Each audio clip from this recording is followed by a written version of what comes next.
सूत्र की ग्रंथि धारण करके फिर ब्रह्मचारी बन करके हम ब्रह्मचर्य जीवन में रहते हैं, किंतु जब सन्यासी बनने लगते हैं तो शिखा सूत्र दोनों ग्रंथियों का त्याग कर देते हैं, तब सन्यासी बन जाते हैं। तो सुखदेव जी ऐसे ही सन्यासी हैं, निर्ग्रंथा, शिखा सूत्र की ग्रंथि से जो उपराम हो चुके हैं, ऊपर उठ चुके हैं।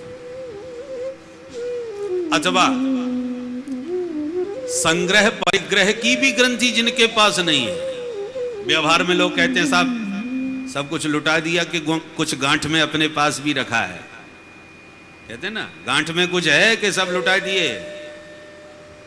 गांठ में मतलब संग्रह है अपने पास, परंतु सुखदेव जी तो निर्ग्रंथा, जिनके पास संग्रह परिग्रह की कोई ग्रंथि शेष नहीं रह गई, कुछ भी अपने पास नहीं रखते। अरे और की क्या कहें, कौपीन की ग्रंथि से भी जो उपराम हो चुके हैं, जनेऊ की और शिखा की ग्रंथि तो छोड़ दीजिए, कम से कम साधु लंगोटी तो धारण करते हैं, लंगोटी में भी ग्रंथि एक तरफ से बांधते हैं, पर सुखदेव जी तो उस ग्रंथि से भी उपराम हैं। ऐसे बीतराग परमहंस आत्माराम श्री सुखदेव जी महाराज थे, फिर भी अहेतुकीम भक्तिम कुर्वन्ति, भगवान से भी कुछ नहीं चाहते, क्योंकि परम निष्काम है। जब परम निष्काम है, चाहते ही कुछ नहीं, तो फिर भक्ति क्यों कर रहे हैं, गोविंद के गुण क्यों गाते हैं? बोले गाए बिना रहा नहीं जाता इसलिए गाते हैं, कोई पाने के लिए थोड़ी गाते हैं। अहेतुकीम भक्तिम कुर्वन्ति, कथम कुर्वन्ति? बोले इत्थम भूत गुणो हरि, हरि के गुण ही इतने प्यारे हैं कि गाए बिना रहा नहीं जाता, इसलिए गाते हैं। जैसे लोग क्रिकेटरों के दीवाने होते हैं, अब उनके जिनके वो फैन हैं और उसने कहीं शतकों का शतक जमा दिया तो इतना हल्ला मचाएंगे, पूरे मोहल्ले में मिठाई बांटेंगे, खुशियां मनाएंगे। अब उनसे कोई कहे कि भैया किस बात की मिठाई बांट रहे हो? बोले सचिन साहब ने शतकों का शतक बना दिया। अच्छा साहब, तो आपके रिश्तेदार लगते हैं? बोले नहीं, रिश्तेदार तो नहीं है, तो दोस्त हैं, याराना है कुछ। अरे नहीं नहीं, हमने तो उनसे कभी हाथ भी नहीं मिलाया, हमने देखा तक नहीं उन्हें। तो भाई तुम्हारे दोस्त हैं नहीं, रिश्तेदारी कुछ है नहीं, तो ये मिठाई तुम जो पूरे मोहल्ले में बांट रहे हो, ये क्यों बांट रहे हो? बोले साहब भले ही हम उनसे नहीं मिले कभी, पर उनके फैन हैं, उनके हम दीवाने हैं। तो एक मनुष्य के किसी गुण पर व्यक्ति इतना दीवाना हो सकता है कि उससे मिले बिना भी वो लाखों की मिठाई उसकी खुशी में, उसकी उपलब्धि में बांट सकता है। ये तो मनुष्य के गुणों का आकर्षण है, और गोविंद के गुण गणों में जो आकृष्ट हो गया उसका तो कहना ही क्या है। भगवान के गुण तो अनंत हैं, भगवान अपने गुणों से जीवों को आकर्षित कर दे। इत्थम भूत गुणो हरि, हरि का मतलब है ये हरति, जो सब कुछ हर ले वही तो हरि है। हरति गोपी नाम चित्तम वित्तम नवनीतम इति हरि, हरति प्रणत जनानाम पापम इति हरि, जो प्रणत जनों के समस्त पाप पंग का हरण कर ले, ऐसे हरि हैं। गोपियों के चित्त वित्त को जो बंसी बजा के चुरा ले, मुस्कुरा करके नयन मटका के सर्वस्व गोपियों का जो हर ले, वो ऐसे हरि हैं। इत्थम भूत गुणो हरि। तो आज गोविंद के गुण गणों को सुन करके सुखदेव जी दीवाने हो गए, देखा नहीं, पर गुणों में वो आकर्षण है कि अपने आप को रोक पाए नहीं। दौड़े दौड़े आए, भैया बड़े प्यारे प्यारे श्लोक गाए, दो चार और गुनगुनाए दो। चेला बोला गुरुजी ने दो ही सिखाए थे, तो दोनों सुनाई दिए, और ज्यादा सुनने का मन हो तो चलो हमारे गुरुदेव के पास, ले चलो भैया। हरे गुणाक्षिप्त मति भगवान वादरायणी, गोविंद के गुणगणों से चुंबक की तरह जिनका चित्त खिंच गया है, दौड़े चले आए, पूज्य पिता के पाद पद्मों में प्रणत होकर के बोले प्रभु ये प्रसाद मुझे भी मिल सकता है क्या? पुत्र को पाकर के प्रमुदित हो गए व्यास जी महाराज, उठा करके हृदय से लगा करके मन ही मन कहा, विचार किया कि देखो जिसके लिए मैं पागल बना पीछे भागता फिरा, और मुड़ के भी जिसने मुझे नहीं देखा, पर गोविंद के गुणों का चमत्कार देखो जो स्वयं चल करके मेरे पास खिंचा चला आया। और पुत्र होने के नाते नहीं बल्कि पात्र होने के नाते ये परमहंसों की संहिता का अमृत पिला दिया, क्योंकि सुखदेव जी से बड़ा परमहंस और कौन हो सकता है। और श्रीमद् भागवत परमहंसों की संहिता है, इसलिए पात्र मान करके अपने पुत्र को यह अमृत पिलाया। और समय पाकर के फिर सुखदेव जी महाराज ने गंगा तट पर अनशन व्रत लिए बैठे परीक्षित को यह अमृत पिलाया था। परीक्षित को, सुखदेव जी ने परीक्षित को क्यों पिलाया? अरे भाई, परमहंसों की ये परंपरा है तो सुखदेव जी किसी दूसरे परमहंस को पिलाते, उन्होंने राजा को क्यों चुन लिया? तब सूत जी कहते हैं, ऋषि हो, सम्राट परीक्षित भी कोई सामान्य व्यक्ति नहीं है। कौन है परीक्षित? परीक्षित का संबंध महाभारत से जोड़ा है, इसलिए थोड़ी सी महाभारत की घटना का स्मरण किया। यदा मृधे कौरव सृंजयाना वीरेश्वथो वीरगतिं गतेषु ब्रकोदरा विद्धगदाभिवर्ष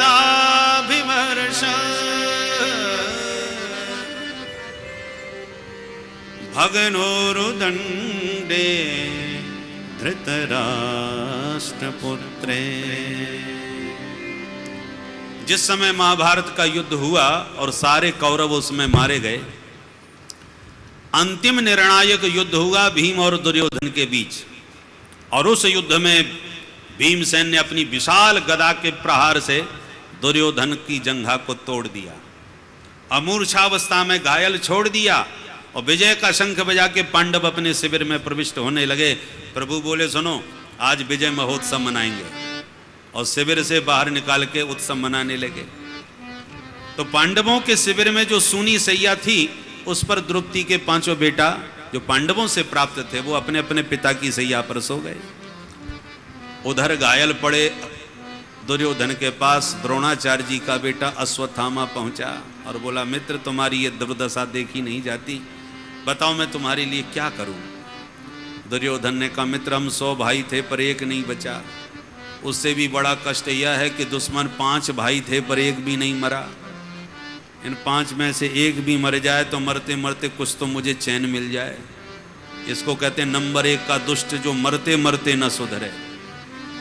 मरने जा रहा है फिर भी पांडवों का अनिष्ट चाह रहा है कि 5 में से एक मर जाए तो मुझे चैन मिल जाए।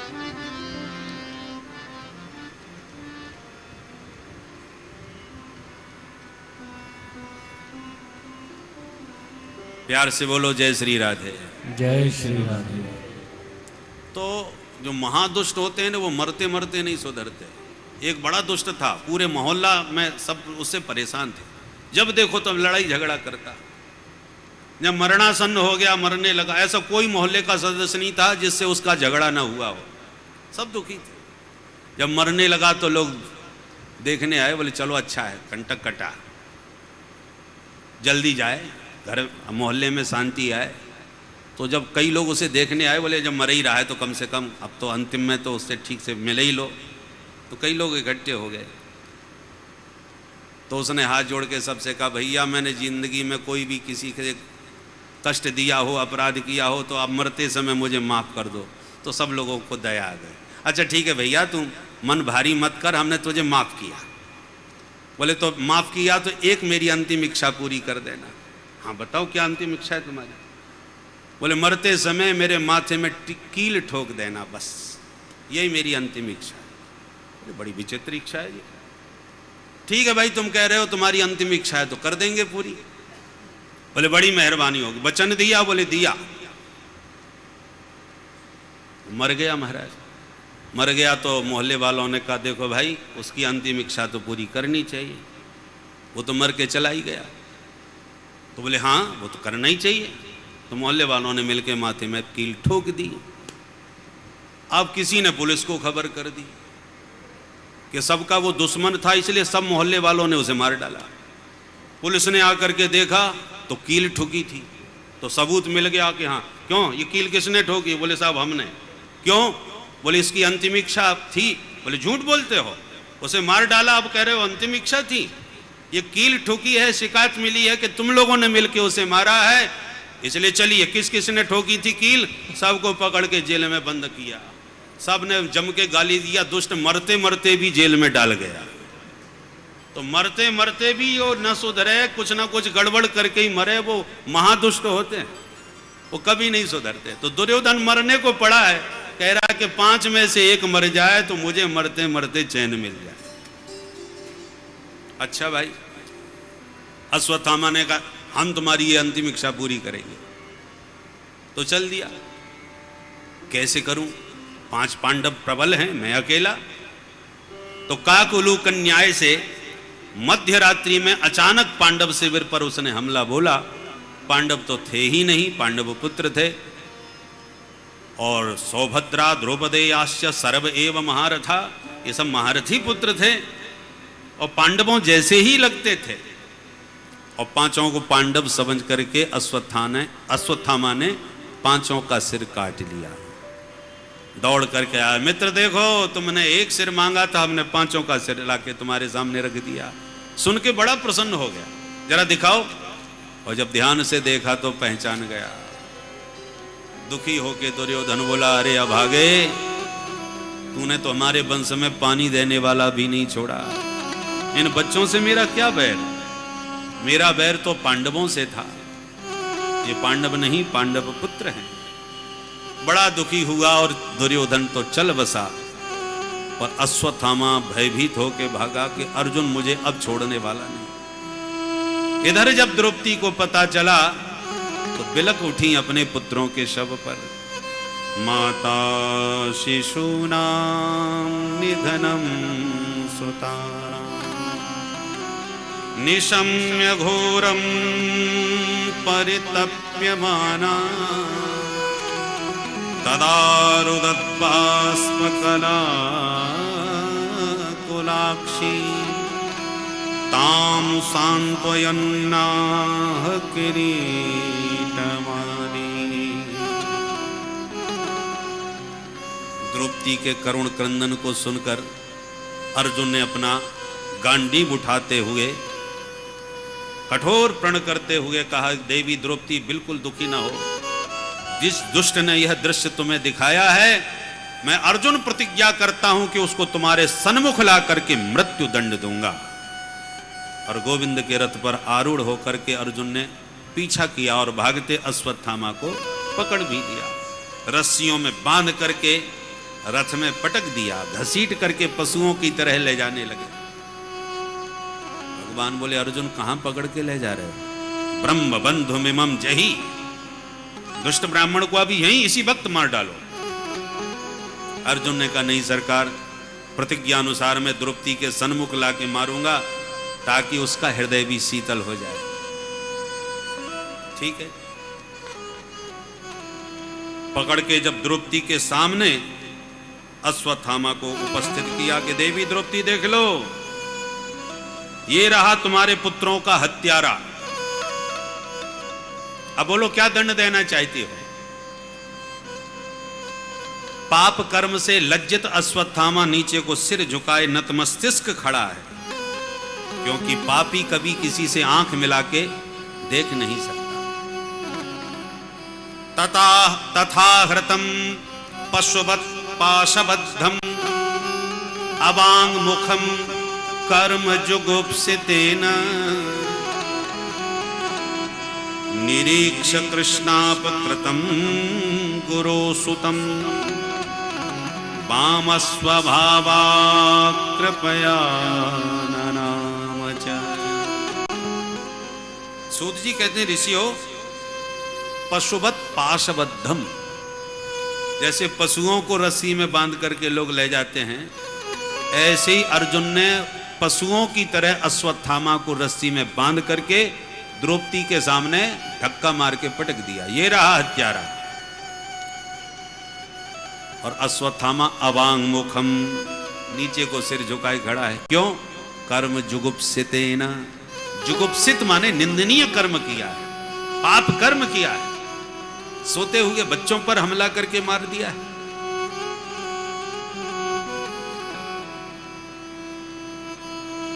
अर्जुन ने कहा देवी बोलो अब क्या दंड देना चाहते हो। द्रौपदी की दृष्टि जैसी पड़ी, निरीक्ष कृष्णापकृतम गुरोः सुतम, अरे गुरुजी का बेटा है।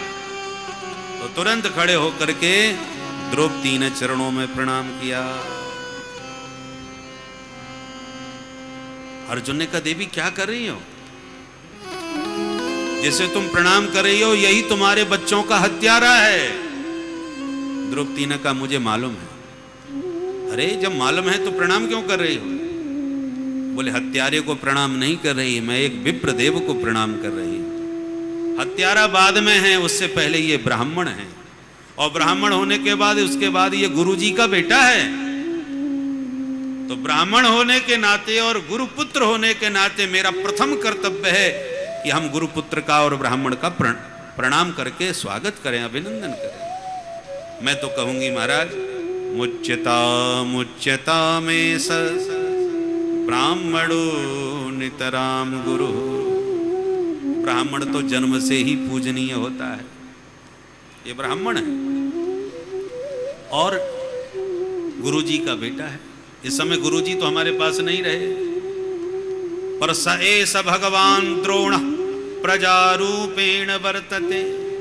पर गुरुजी का बेटा आज साक्षात गुरुदेव का ही प्रतिनिधित्व करता हमारे सन्मुख विराजमान है। हमें इनके उपकारों को नहीं भूलना चाहिए। और तीसरी बात, मेरे पुत्र नहीं रहे पर मुझे मेरे पति का तो सहारा प्राप्त है। जरा तुम अपनी गुरु माता पर विचार करके देखो, जो अपने पति को गंवा चुकी है और अपने पुत्र के मुख को देख कर के जीवित है। जब तुम अपने गुरुपुत्र की भी हत्या कर दोगे तो तुम्हारी गुरु माता पर क्या बीतेगी, वो तो पति पुत्र दोनों से वंचित हो जाएगी। मैं नहीं चाहती कि आज मैं रो रही हूं अपने पुत्र के शव पर, ऐसी कल तुम्हारी गुरु माता को न रोना पड़े। मारोदी दस्य जननी गौतमी पति देवता यथाहं मृतवत्सा रोदम यश्रु मुखी। द्रौपदी के इस वक्तव्य में 6 विशेषताएं सूत जी ने गिनाई। द्रौपदी जो भी बोल रही है धर्मानुसार बोल रही है, शास्त्र की मर्यादा में बोल रही है। नहीं तो कल्पना करके देखिए, जिस मां के 5 पुत्रों की हत्या जिसने की हो और वो हत्यारा दौड़ते हुए भागते हुए पकड़ में आ जाए, तो कोई मां उसको प्रणाम करेगी भला? सोच के देखिए। अरे किसी अन्य की भी हत्या करके कोई भाग रहा हो और उसे पकड़ लिया जाए तो सामान्य व्यक्ति भी उसको मारने पर टूट पड़ता है, भले उसका मरने वाले से कोई संबंध नहीं, फिर भी जनता में आक्रोश छा जाता है उस हत्यारे के प्रति। परंतु जिसके अपने 5 पुत्र मारे गए हों और वो हत्यारा सामने खड़ा है, पकड़ा गया, और उन पुत्रों की मां उसे प्रणाम कर रही है, कैसी निराली बात है। इससे बड़ा धर्म और क्या हो सकता है।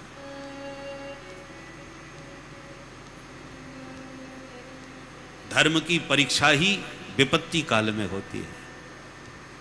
धीरज धर्म मित्र और नारी आपतकाल परखिए चारी। आपातकाल में भी जो धर्म की प्रण प्राण से रक्षा करे वो सच्चा धर्मात्मा है। द्रौपदी को इसलिए भगवान अतिशय प्रेम करते हैं क्योंकि परम धर्म परायणा है, अयोनिजा है, विशुद्ध धर्म की मूर्ति है द्रौपदी। इसलिए भगवान द्रौपदी को कभी द्रौपदी नहीं कहते, हमेशा कृष्णा कह के पुकारते हैं, कृष्णा।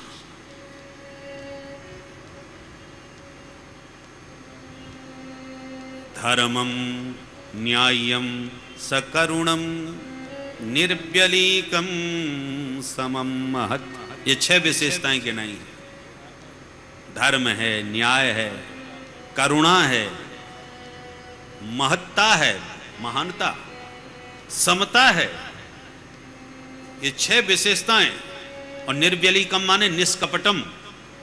द्रौपदी की वाणी व्यवहार में कहीं कोई छल छद्म कपट नहीं है।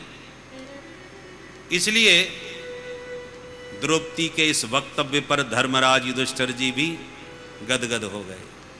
देखने वाले द्रौपदी की धर्म परायणता पर प्रमुदित हो गए, आश्चर्यचकित हो गए। बोले ऐसी धर्म परायणा प्रथम बार देखी। धर्म में कितनी निष्ठा है। ऐसे जो धर्मात्मा होते हैं वो अन्न निरपेक्ष रह सकते हैं, बहुत दिनों तक भोजन न मिले जिंदा रहेंगे, पर धर्म के बिना नहीं। अन्न निरपेक्ष हो सकते हैं, जल निरपेक्ष हो सकते हैं, पर धर्म निरपेक्ष कभी नहीं हो सकते। ऐसे जो धर्माचार्य होते हैं या धर्मपरायण जो होते हैं वो धर्म सापेक्ष होते हैं। धर्म निरपेक्ष तो वो एक मिनट नहीं हो सकते। अन्न सापेक्ष माने अन्न के बिना जो न रह पाए, और अन्न निरपेक्ष माने कि अन्न न मिले तो भी चलेगा, हमें अन्न की जरूरत नहीं, भूखे रह लेंगे, पर धर्म से अलग नहीं रह सकते। अन्न निरपेक्ष हो सकते हैं पर धर्म निरपेक्ष नहीं हो सकते, क्योंकि धर्म ही मानव को मानवता प्रदान करता है। पशु में मनुष्य में यदि विशेषता मानी गई है, पशु से अधिक मानव की महिमा क्यों है? बड़े भाग्य मानुष तनु पावा, ये महिमा मनुष्य की क्यों गाई है? क्योंकि धर्म परायण मनुष्य है, धर्म की दृष्टि उसे प्राप्त है। कर्तव्य का मनुष्य को विवेक है, नहीं तो मनुष्य और पशु में कोई अंतर नहीं। आहार निद्रा भय मैथुनंच सामान्य में तत्पशुभिर्नराणा धर्मो हि तेषाम् अधिको विशेष धर्मेण हीनः पशुभिः समानः। धर्म विहीन साक्षात वह पशु है। हमारी आंखों के सामने यदि 4 स्त्रियां बैठी हैं तो एक को हम मां की दृष्टि से देख रहे हैं,